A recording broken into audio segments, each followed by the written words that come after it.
आज या ठिकाणी आपण जमलो आहेत त्याचा उद्देश म्हणजे जालना जिल्ह्यातील आंतरवाली या ठिकाणी सराटा गावातील ज्या मराठा आंदोलकांनी त्या ठिकाणी जे आंदोलन केलं होतं आणि त्या आंदोलनामध्ये सरकारच्या वतीने गृहमंत्र्यांकडून आदेश आला असं ते सांगतात की आम्ही सौम्य लाठीचार करू अशा आदेशाने त्यांनी पोलिसांना सांगितलं आणि त्याच्यानुसार पोलिसांनी लाठीचार्ज केला.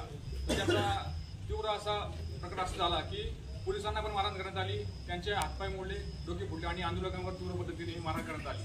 तर हा प्रकार हा खूप निषेध करण्यासारखा आहे आणि या प्रकाराचा संपूर्ण मराठा समाजाच्या वतीने जाहीर असा निषेध करण्यात आहे. आज आस्तगाव या ठिकाणी उपस्थित सर्वांच्या वतीने या प्रकाराबद्दल निषेध व्यक्त होत आहे. आज या ठिकाणी आपण जमलो हा मराठा आरक्षणाचा जो मोर्चा निघत आहे त्याचे आपण मुख्य मोर्चे 8 मुख्य मोर्चे आजपर्यंत महाराष्ट्रामध्ये निघाले.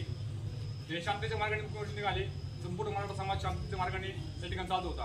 परंतु ते असे प्रकार यावेळेस घडत आहेत त्या प्रकारांना आपण आळ घालण्यासाठी आणि मराठा समाजाला आरक्षण देण्यासाठी आपण तीव्र प्रकारचे आंदोलन करणे आज गरजेचे आहे.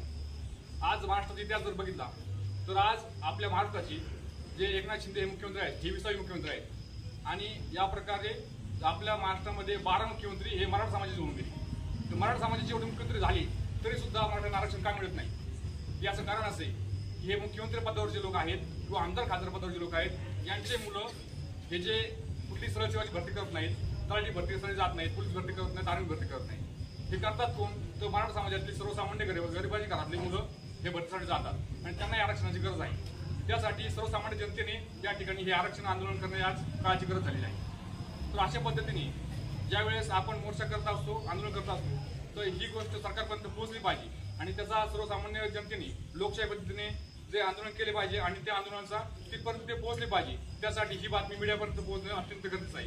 लोकशाहीचा चौथा स्तंभ म्हणजे लोकशाही मीडिया, तर सोशल मीडियावर ही बातमी उद्या गेली पाहिजे अशी मी विनंती करतो.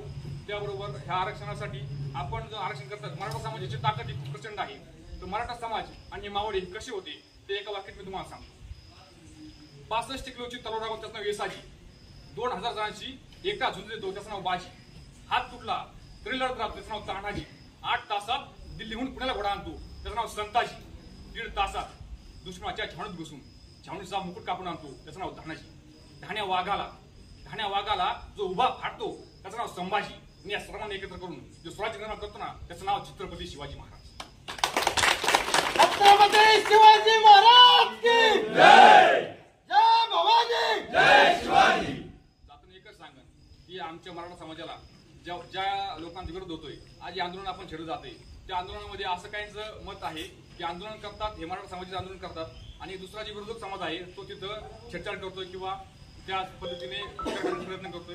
हे प्रकार रोखले पाहिजेत आणि ह्या आंदोलनात ज्यांची गरज आहे त्यांना एकच सांगन सहसत रक्त शिवाचे भक्तांनी कपाळी भागवत गिळा, सहसत रक्त शिवाचे भक्तांनी कपाळी भागवत गिळा, जो येईल आडवा त्याचा करतो आम्ही खुळखुळा, सांगून ठेवतो मराठ्यांचा नादच खोळा. छत्रपती शिवाजी महाराज की जय, जय